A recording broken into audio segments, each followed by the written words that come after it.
Hey guys, so welcome back to my channel. Now I know it's been a while since I've done any videos, but I'm here to give you guys a massive freaking bonus treat of a video. So now that we're done with the Bleach connection of the Unsolved Mysteries, let's look forward to something even more interesting.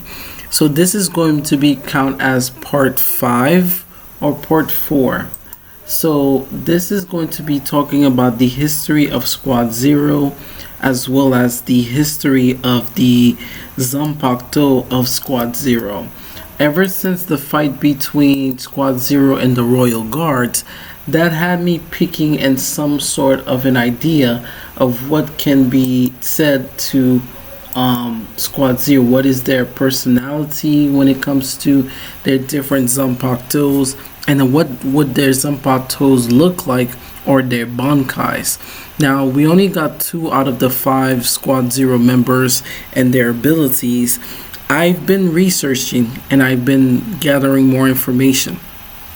From the moment Squad Zero was introduced, way back in the Turn Back the Pendulum, we were anticipating to know how Squad Zero, how they operate, who were they, and then a couple of chapters in the future, we got to see who and what Squad Zero are made of and what are they comprised of. For some reason, they said that there are guards that basically cover the royal family, which comprise of the Soul King, and we were assuming that the Soul King had other families that are basically the royal family.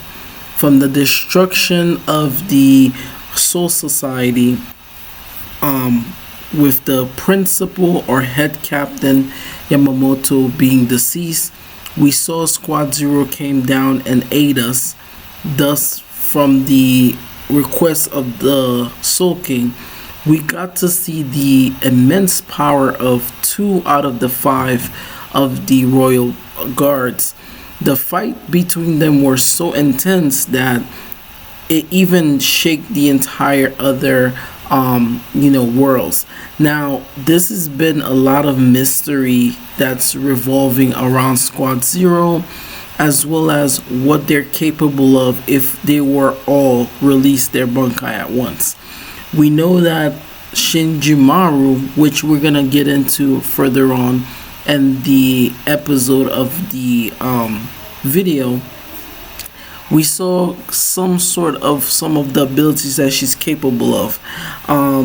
Now, one thing about her Bankai and what separates her from Ichibe's, and how each of their powers kind of intertwine, means that in some weird form, each of their Bankais are somewhat devastating to their own.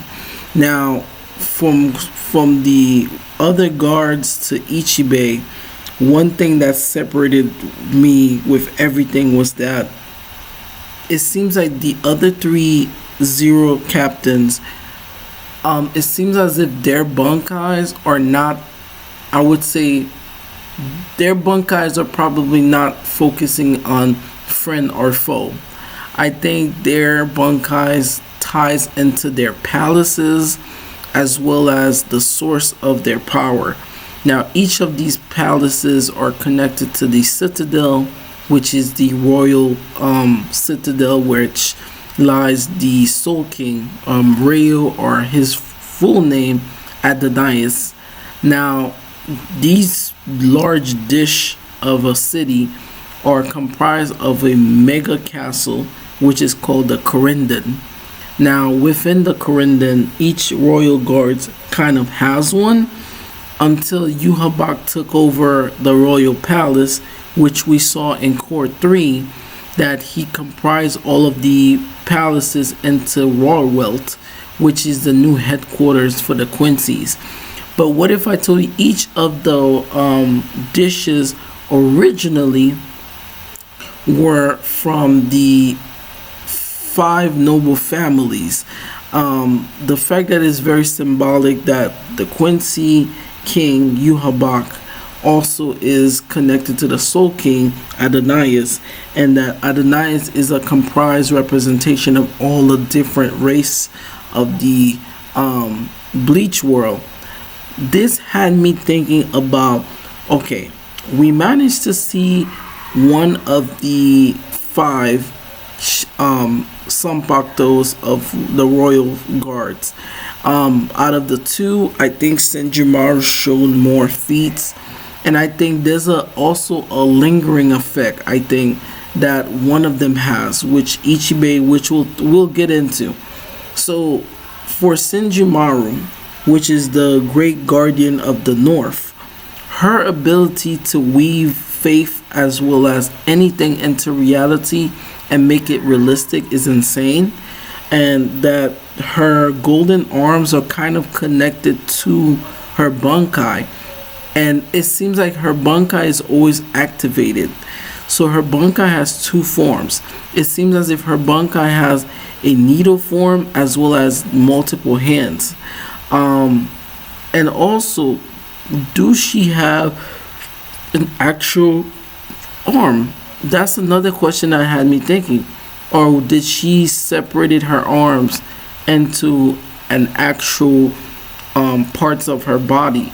Or is this one of the effect of her having a powerful Bankai?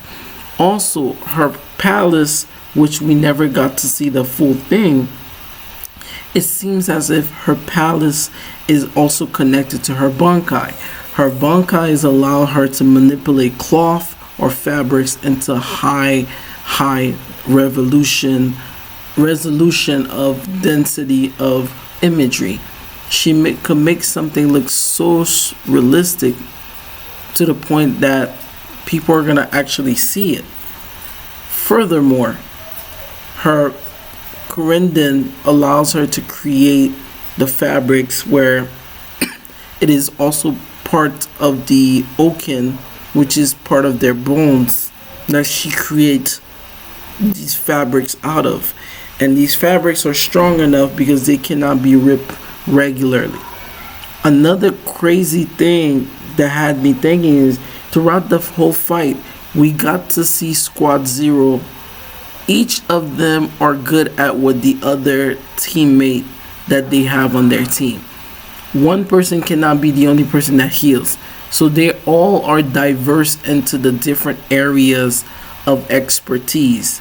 So they could heal, they could use keto spells, they could use high keto spells with no incantations, and as well as their Bankai. So like I mentioned, Senjumaru's Bankai was so interesting because it seems as if she collected the different tapestries from creating the hollow lava, or her Bankai is a multi-dimensional Bankai which allows her to manipulate anything of her choosing due to the fact that she's able to manipulate faith.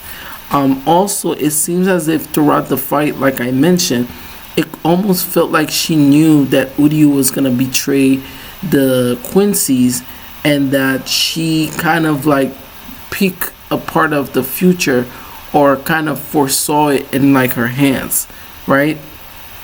We know that each of the Squad Zero members has a oath seal placed on their bodies or inside of them, which allows them to link all of their powers and Bankais together.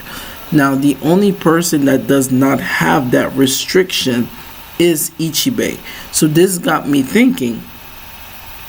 I think the other three Bankais are tied into a position where their Bankai don't know what friend or foe is, and it covers a large range.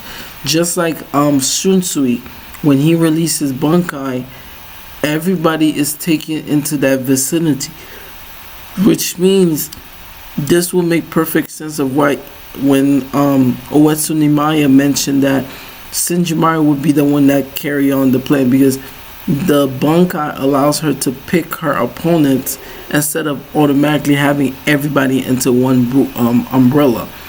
Also, the Blood Oath Seal is a very interesting tapestry due to the fact that behind the giant seal, you could see these little other tables that are connected, indicating that the Squad Zero members could be resurrected and the seal will come back, so long that there's like one of them remaining.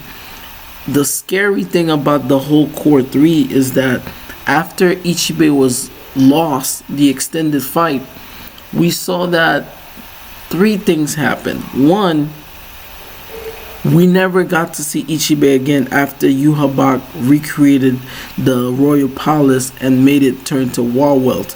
We don't know where Ichibe went. Did he vanish, or did he took the other bodies of the other Zero members with him?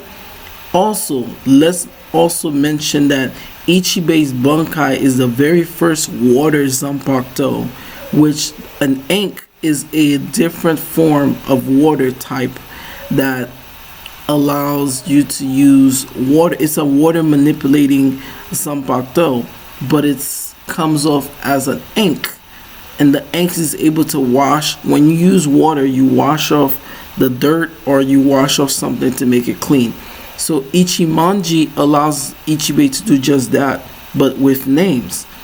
Ichimonji allows him to erase and recreate. So with the first release of Ichimonji, from what we have gathered, was that he's able to tame all the black in the universe, as well as in the Soul Society. Everything that he has created, a compass, will be absorbed into Ichimonji.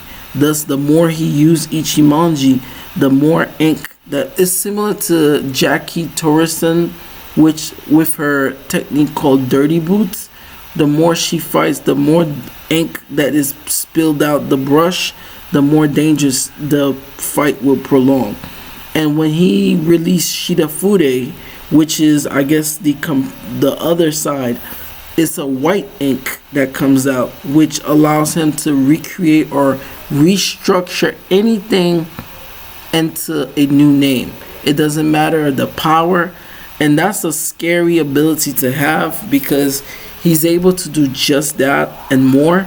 And this got me thinking, the final form of his ability, and I'm not sure if this ties into a Hado spell or even is this part of his Bunkai, the gigantic mausoleum of 1,000 Nights, which is the ability to summon a gigantic Funtat's funeral mausoleum, but it looks like a castle. But he explained to Yhwach that this is a prayer of 1,000 nights in the future that he brought into the present. And it seems as if that ability also caused an effect on the entire three worlds. I think once a Squad Zero member's Bunkai is released, there's a cause and effect that happens. That's why they can't all release their Bunkais all at once. Furthermore, it seems as if when he summons that giant mausoleum, Funtatsu, it will probably cause the other person to not reincarnate. That's what he told to Yhwach before Yhwach used the Almighty. So indicating if it would have been used on anybody else, that would have destroyed somebody's reincarnation. So this got me thinking, how would Aizen would have fared with this, knowing that you have one person that knows all the Zanpakutos because they created them, and the other person could erase or restructure your life based on your name or whatever abilities that you do. So like I mentioned, Ichimonji is the first water Zanpakuto besides Nejibera, which is Kai Shiba's Bunkai, that's able to erase and recreate things. Now, I would have loved if they would have shown more of Kai Shiba in the past of what his Bunkai is capable of, but the fact that you have a Squad Zero member and the leader, that his ability is able to erase things due to the fact that his Zanpakuto is a property of water. So make sure like and subscribe, and I'll see you guys in the next video, which will talk about the history of the noble families. Later, guys, and be safe.